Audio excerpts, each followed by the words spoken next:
Welcome to Oktibbeha County Humane Society training.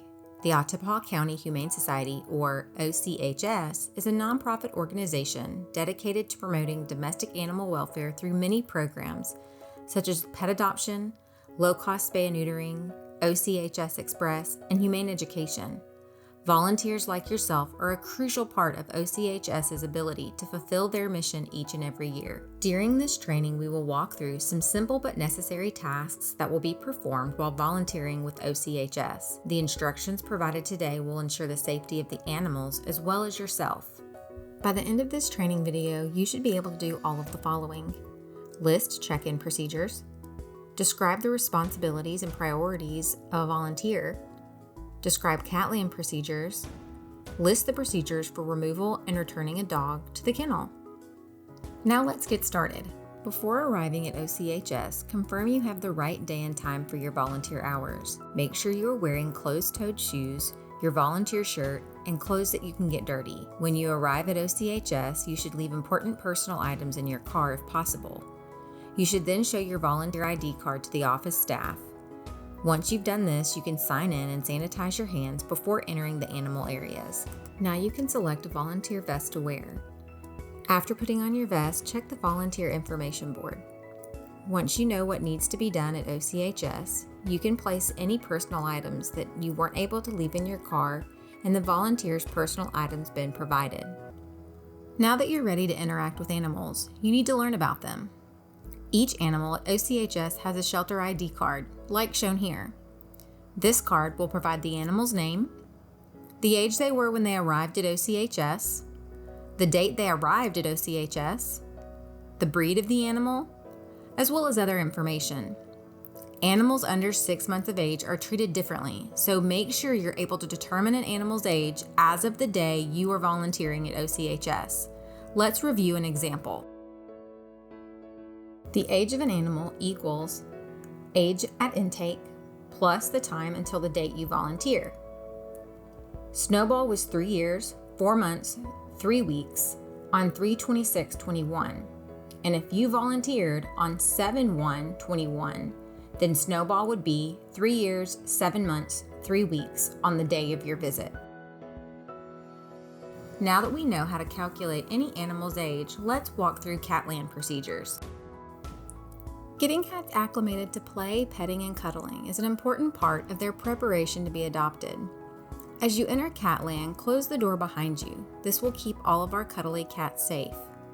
Sanitize your hands while you read the information on the board to find what cat needs playtime. Locate their shelter ID and read the information there. Check their name as well as their age. Cats 6 months or younger should not be allowed on the floor. Cats can be held, but they should not leave Catland. Cats over 6 months can be played with one at a time in your arms or on the floor. Once this cat is happy and content, you can put them back in their kennel and make sure it's latched completely. Sanitize your hands and make any notes on the cat board that are needed. If you think an animal is injured or sick, please notify the staff.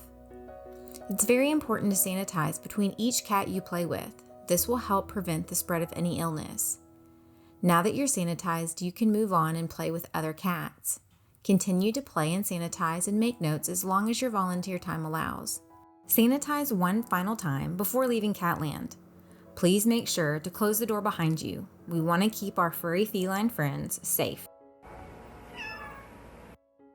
Dogs also need help acclimating to people, places, petting, cuddling, and exercise. Volunteers play a huge role in helping the OCHS dogs build these skills, which are crucial factors in a dog's ability to be adopted. Before entering any of the dog areas, remember to sanitize your hands to help prevent the spread of illness. Read the dog board to see who needs attention the most. It's most helpful for volunteers to walk dogs that have not been walked previously that day. However, we do understand that there are times when the dogs that are left to be walked aren't the right choice or the right fit for you. If possible, close the hallway doors to lessen the risk of dogs escaping when you open a kennel.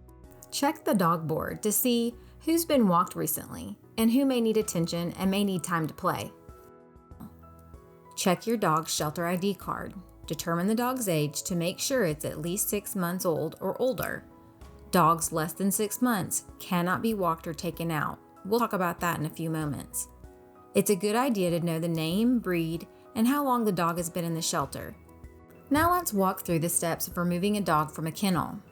Talk to the dog and give them a chance to smell you prior to opening their kennel. Confirm the dog has a collar on. If they do, a standard leash may be used. If the dog does not have a collar and you can't find one to put on, you need a slip leash.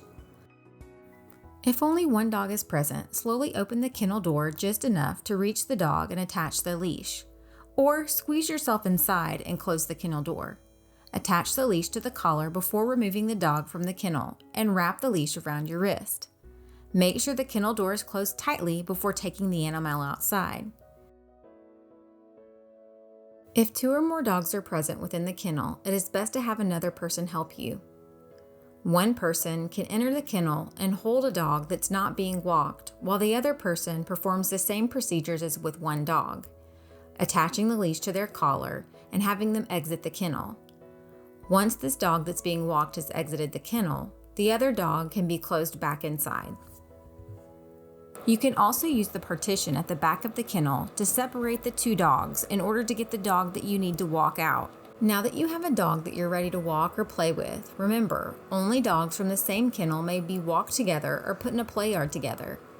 Make sure you engage your dog for a minimum of 15 minutes to ensure the dog has gotten the best of your time.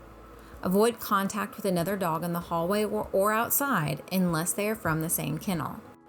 You can take dogs to many places. You can take them to the meet and greet yard or one of the play areas in the back. This is a fun way for them to jump and play and do what dogs do best. Feel free to enjoy any of the toys in any of the areas. Dogs can also be taken on a few walking trails and around the fenced areas of the play yard. Choose whatever is best for you and the dog you have at the time. We want you and the dogs to have as much fun as possible. If you notice a dog is sick or acting injured, or if you get hurt while playing, please make sure the staff is aware of this right away.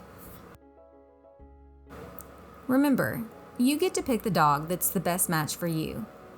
If you feel like you've come upon a dog that's not the right fit, move on to the next dog that needs playtime. Now that it's time to return the dog to the kennel, confirm you're returning the dog to the same kennel you took them from. If your dog was the only occupant in the kennel, open the kennel door just enough to put the dog inside and remove the leash, or squeeze yourself inside and close the kennel door before removing the leash.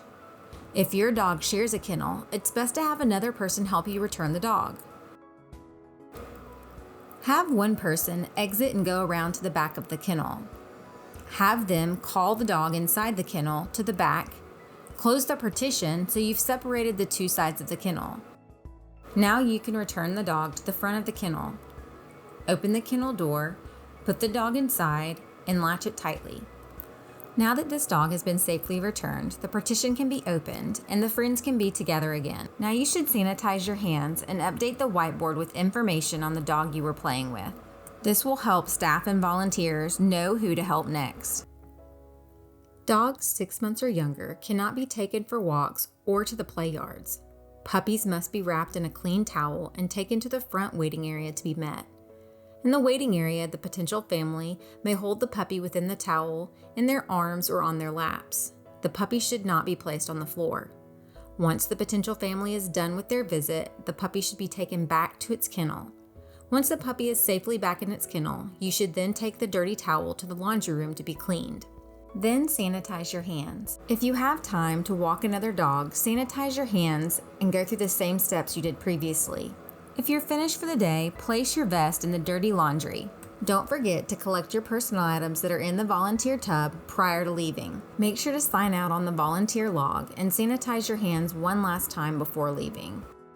We hope you saw today that the tasks of volunteers are simple but necessary to keep the animal population at OCHS healthy and safe. We hope now that you'll be able to list check-in procedures, describe the responsibilities and priorities of a volunteer, describe CAT-LAN procedures, and list the procedures for removal and returning a dog to the kennel. If you have any problems, questions, or concerns, please feel free to reach out to us. We hope to see you soon.